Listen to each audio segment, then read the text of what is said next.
Yes, time ambayo unazidi kufanya poa sana katika upande wa burudani. Kuna baadhi ya majina basi kamwe hatakuja yasaulike kwenye upande wa burudani. Twist to the Party Faris Upalansa ambapo nguli wa muziki Fally Ipupa ameandika rekodi yake ya kitofauti kwenye tasnia hiyo. Nataka nikwambie kwamba Diamond Platnumz Simba la Madangote amwa surprise mashabiki nchini Ufaransa baada ya kupanda jukwani kwenye show ya Fally Ipupa na kutumbuiza pamoja kwa mara ya kwanza wimbo wao wa Inama. Oi, unaambiwa kwamba Diamond Platnumz ameweka rekodi ya kuwa msanii wa kwanza kutoka Afrika Mashariki kutumbuiza mbele ya umati wa mashabiki 80,000 nchini humo. Show hiyo imefanyika katika uwanja wa Stade de France ikiwa ni siku ya pili mfululizo wa Fally Ipupa kujaza uwanja huo, yani sold out. Oi, unaambiwa kwamba tiketi za kuanzia 195,000 ndo ilikuwa kianzio cha chini. Alafu tamasha hili maalum limeandaliwa kusherehekea miaka 20 ya mafanikio ya muziki wa Fally Ipupa kwenye historia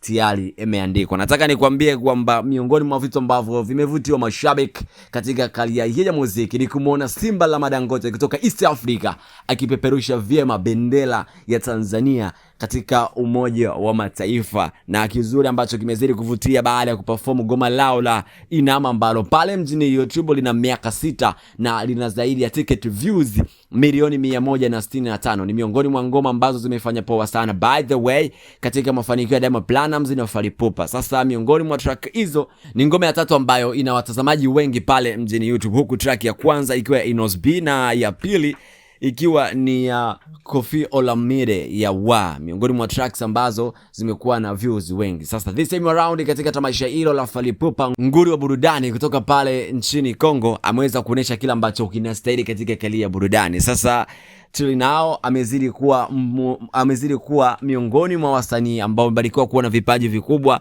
na kuweka historia yao ya kitofauti ya muziki. Na tamasha hili linakumbusha kwamba mwaka jana liliweza kutangazwa almost miezi kama 6 hivi ambayo imeweza kutangazwa katika tamasha hili. We know kwamba baadhi ya mastaa mbalimbali katika tamasha hilo wameweza kutumbuiza na kupata mwaliko kutoka kwa Fally Ipupa, huku Wizkid kutoka pale Western Nigeria, king wa Afrobeat, akiwa miongoni mwa watu ambao wameweza kutoa pale difference Faransa na kuweza kufanya kila ambacho wameelekezwa na kubwa lao Fally Ipupa. Sasa vitu ambavyo vimezidi kuvutia ni Diamond baada ya kupiga goma lake la Komasava kwenye stage.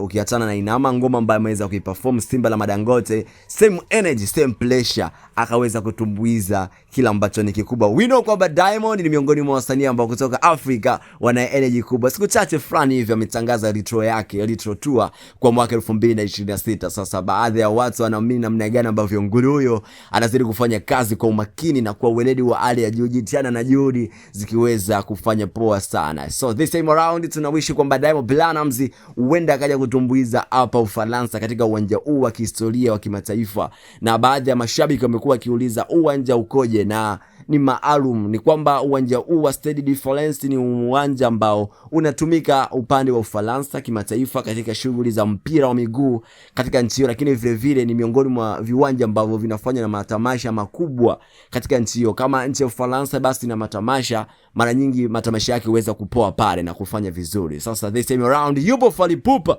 ambaye amepewa tiketi kibali na serikali ya Ufaransa kwa kumwamini kufanya show kubwa ya kihistoria. Big time. This is the BBM TV. This is the home of entertainment. Make sure kwamba una comment, una share, subscribe, and then utazidi kuwa kwanza. Nidondosha upande wa comment section msanii gani ambaye kutoka East Africa ambaye anaweza kufanya makubwa kama Fally Ipupa. Je, ni Diamond Platnumz au ni nani? Mimi na wewe hatujui, lakini maoni yako yatakuwa ni miongoni mwa maoni makubwa sana na yenye thamani pale ambapo yataweza kumtambua nguli wa muziki kutoka Tanzania. One more time. Hii ni The Lane Media. Make sure kwamba una comment, una share, subscribe, and then utazidi kuwa kwanza kupata kila ambacho unastahili kutoka kwa Ruge the Great. Mda wote ni kwa nyuma ikipaza hapa ukwambia ni kitu gani ambacho kimepop internationally. Oi, Fally Ipupa bida. One more time.